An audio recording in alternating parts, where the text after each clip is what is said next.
Alright, so in this new series, we're going to talk about conversion rate optimization. Conversion rate optimization, or CRO for short, is the process of optimizing your websites and landing pages to drive the largest number of conversions possible, whether that's lead forms, phone calls, surveys, or anything else. Conversion rate optimization, as the name suggests, is all about the conversion, which is the action that you want website visitors to take.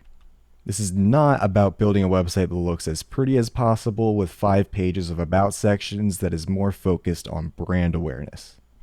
CRO is for those pages where you want to turn new website or funnel visitors into leads as quickly as possible. You want them to follow one specific call to action to enter your pipeline.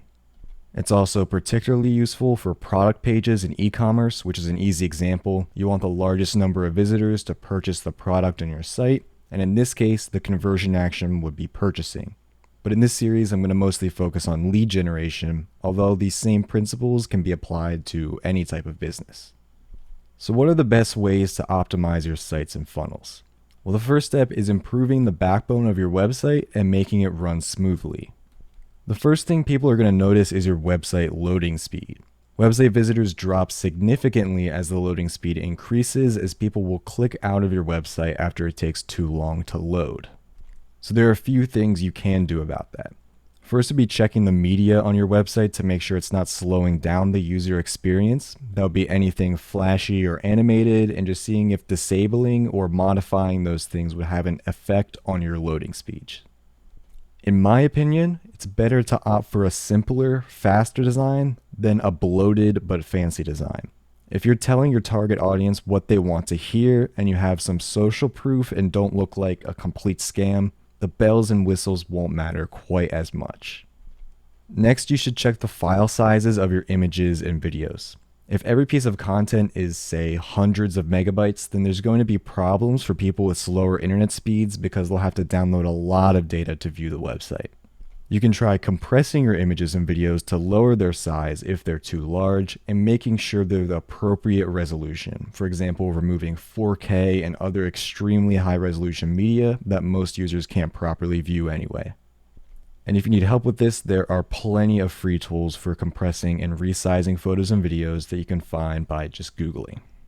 You can also see if your hosting provider supports a content delivery network, or CDN. CDNs basically store important information on a network of servers in different locations around the world so that people loading your website receive data from the server that's closest to them. So if you're using a hosting provider for a website, and they're physically located, which means your website is physically located in, say, California, but you're a real estate agent in Pennsylvania, then it would make a lot more sense for there to be a copy of some of that website data closer to the East Coast of the US, and that's what a CDN would do. So, of course, if you aren't using a CDN, make sure your website's server location is closest to your target audience, and your hosting provider, if you're using some external provider, should be able to tell you where that is located. Related to CDNs is caching. Caching is the act of storing some data, typically the most essential things, in an easily accessible location in order to quickly retrieve it when it's needed, instead of having to download everything from the website's server every single time. CDNs use caching to store information on a network of servers, but there are other types of caching, such as browser caching, which stores information in the user's web browser to quickly retrieve it next time they visit your website. So basically, the second, third, or fourth time someone visits your website, if you have this type of caching enabled, they won't have to re-download all the data from scratch every single time they visit it. It'll be even faster each time they visit it because certain parts of the website, certain data that they need is already on their computer beforehand. And don't worry if you're not sure how to do any of these things or if they aren't applicable to you. For example, funnels built using the CRM or other simplified funnel or website builders might do a lot of these things for you.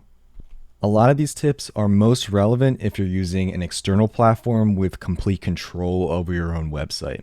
However, I'd still check with your provider to make sure they're doing all these things if there isn't an option to change them yourself. And since you're probably curious now, yes, funnels built using our CRM are optimized for loading speed unless you personally add too much content or something else that slows down the site using the funnel builder. but I'll show you exactly how fast the templates we have load in a later video. If for some reason you're still running into issues, then feel free to contact our support team. But if you're struggling with loading speed on another platform despite your best efforts, it might be time to switch to a new provider. Maybe you bought a WordPress website from a web host and despite your best efforts, it's still just too slow. Then you can look into reviews of other services. But I would advise some caution with blogs related to websites and funnels, and a lot of them will pop up when you search Google for reviews on web hosting related things. A lot of those blogs are simply written to be filled with affiliate links to a certain service, and therefore they have biased reviews inside of them. So make sure you read reviews from reputable authority figures and industry professionals instead of just random blog posts. All right, so this is an intro to conversion rate optimization and the importance of loading speed specifically on your conversion rate. I thought this deserved its own video since it's such a crucial aspect of the process. Hope this was valuable, and I'll see you in the next video.